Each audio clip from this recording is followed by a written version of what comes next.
Well, hello, my friends. Welcome. This is an episode that I almost didn't record. I have gotten advice in the past and to make it a rule about storytelling in general. And when you're talking to your audience, that you should always talk to them about the scar and not the wound. In other words, don't let them see you have to go through the process and the messiness of it. It's much better for them to be able to learn once it started to heal over a bit and you have some distance from it. And I just really felt the call this week to not do that. So there's been something that's kind of fresh for me in my business and in the story that I'm telling and helping people with, which is we help a lot of corporations. You've heard me talk about it, like big ones like Microsoft and SAP and like all these big corporations and their partners. We help them learn how to tell better sales stories, basically. We teach the individual people who do the selling, or what we call pre-sales a lot of times in technology, or customer support, how to give information to people so they can make a good decision, but do in a storytelling way that makes it much more accessible for people. And it's super fun, and we have a great time doing it, and we love doing it. And because of my background in storytelling and my degree in acting and directing and everything, it just ties into everything I'm passionate about from the marketing and the sales perspective, and just storytelling and connecting with humans and helping their businesses grow by helping these companies learn how to tell better stories about how they're going to help their customers be able to sell more. So we love doing this. And because of what's been going on with the economy, our two largest contracts that we had in play at the moment with some of these larger companies ended up being rescinded, which is just something that can happen at that level when you're training hundreds and hundreds of people, even though you already have a contract with them. Sometimes they can just say like, yeah, we've changed our mind. We're doing budget cuts. We're slashing budgets. We've had to lay off a bunch of people that you were going to train. Like, we've just decided not to move forward with it. And at that level, it's not really something that you can do anything about unless you want to get lawyers involved, which I'm not interested in doing. It would probably not be the best for the relationships with those companies. It would also not leave a good taste in their mouth for working with us again. Like, it's just not something I'm prepared to do. And it's just not the way that I want to go about doing business. If they are passionate and they want to work with us, great. And if they don't, we don't want them to work with us if they don't want to work with us. But those were two very large contracts that were important for, in essence, we are a smaller business, a smaller company.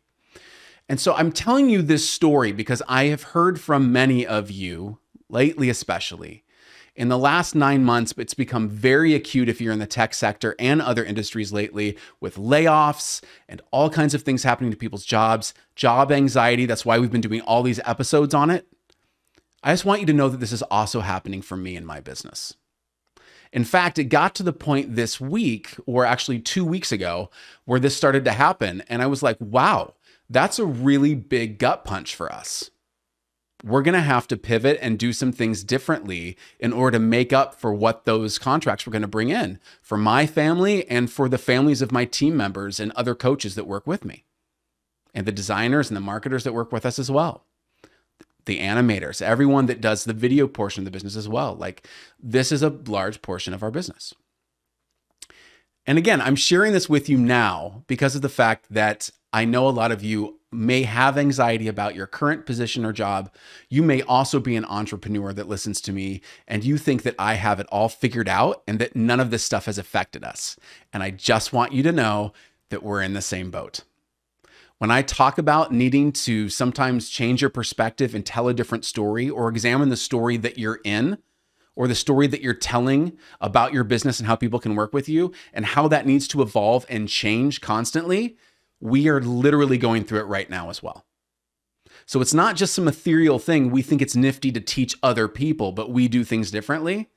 We're literally having to look at our story right now and how we help our customers and change with them to be able to help them where they're at now. So we're going through something very, very similar. Now, because of what happened with that, I was not in a good place at all. I was like, oh my gosh, I thought our story was this and we were going to help all these people this year. And now it's very different all of a sudden. unless something changes. In fact, it got to the point where I was like, you know what? I need a perspective shift. I don't know if any of you have gone through this before, and you might do it in a different way, but I needed to let go of the story of how this was unfair, of how we had done all this practicing and all of this planning and all this stuff, and that it was just not fair, that it wasn't happening. I was really in my own mental drama about it. And I needed to change my perspective. And the only way for me that I thought that I could do it was to be able to step away. And that's what I did. It happened to coincide with the fact that my son, who's in middle school right now, hasn't been having the best time lately. Just middle school stuff. Anyone here that's been through middle school knows that there's middle school stuff. And that boy needed a break as well. And so I took my 14-year-old son, Clark, and we got on a plane and we went to Disneyland. Now, we went to Florida. We flew to Florida. We had an amazing time. Even just the plane ride when you have a 14-year-old, I find, is amazing. Like, it's not like when they're little anymore and you have to do all of this maintenance and all this stuff. You actually have a travel buddy with a 14-year-old, which was an amazing thing to experience. And we flew out there. We went to Disneyland for 2 days. We hit Universal Studios, Harry Potter Land. Like, we did all the park things. We, tried to get up and be there from the morning to the night. We had such an amazing time.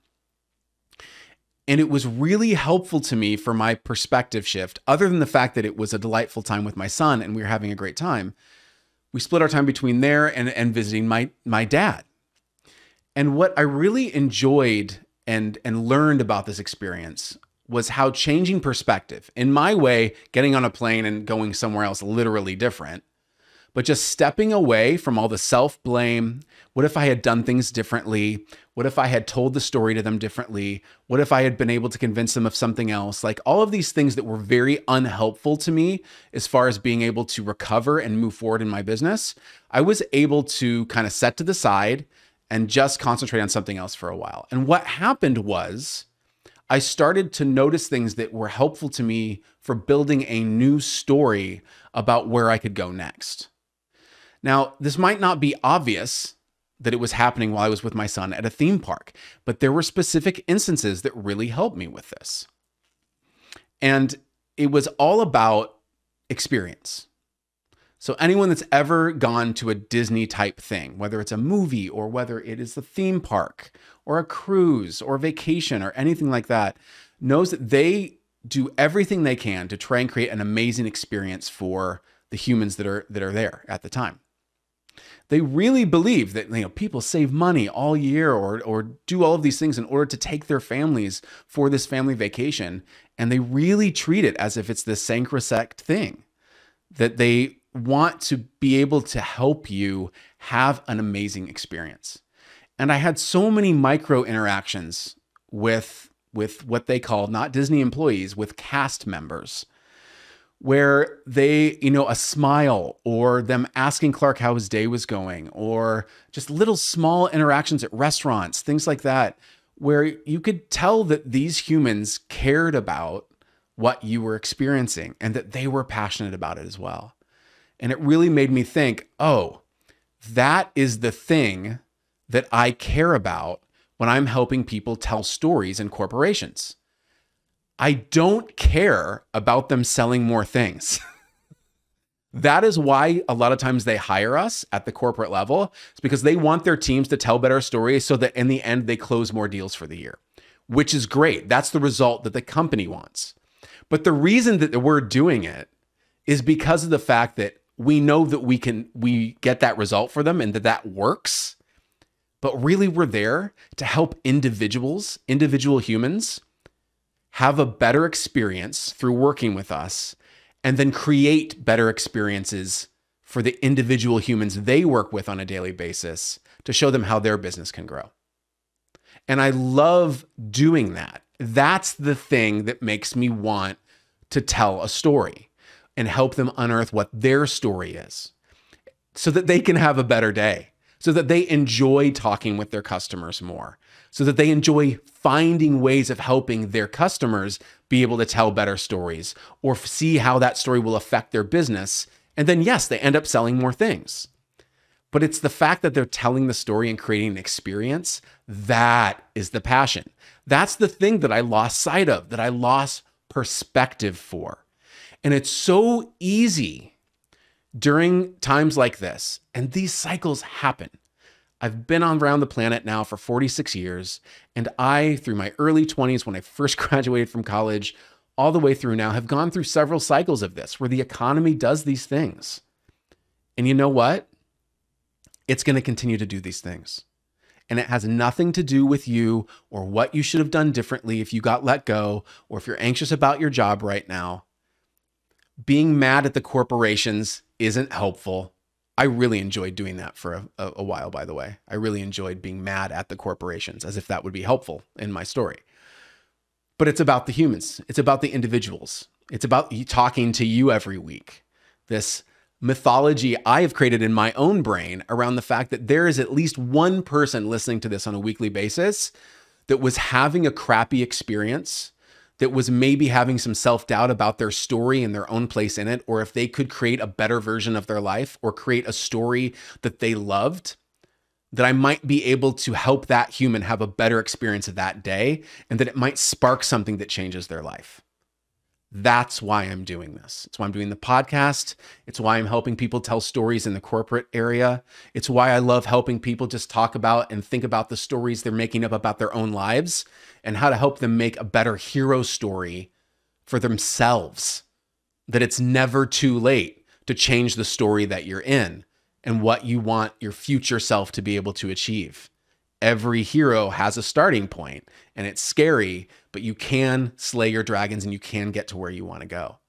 And like I said, I lost that perspective a little bit. And it's so easy to do when we have a setback, when we have a gut punch that happens to us for our job, our business, and our life.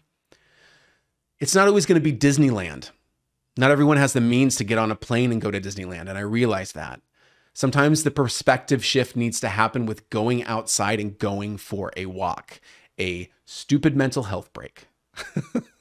Just going on a short walk, whether it is changing your perspective of just getting up and leaving the room, whether it's taking some time off to collect and see where you want to go next. I just want you to know that life is happening for you, even if it doesn't seem like it in the moment.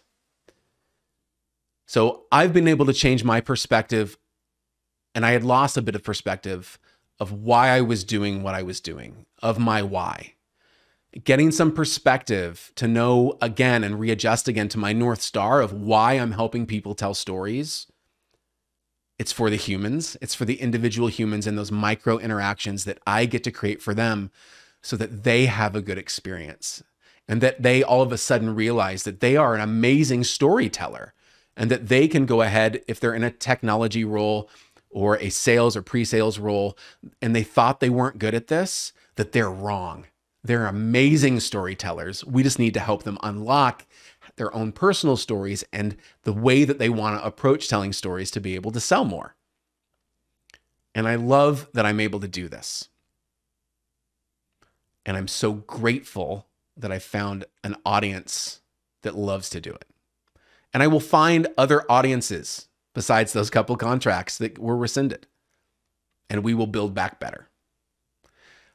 I hope this is helpful to you, that wherever you're at, whether you have anxiety about your current job, whether you've just lost a job, whether you're thinking about doing something completely different, or you're feeling disillusioned right now because of what's happening in the world, I want you to know that it's just a change in your story and that this might be an opportunity for you to change your perspective so that you can change your story.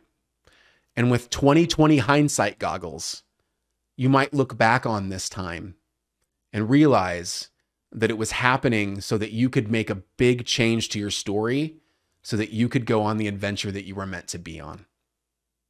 So I want to leave that with you this week. Thank you for listening. Thank you for being that audience for me that helps me when I need a perspective change to remember why I'm doing this and to remember that it's about our collective stories and our individual stories and creating small experiences to help other humans change their life through being able to realize that they have the power to change their story whenever they decide to. That's it for this week. I'll talk to you next week.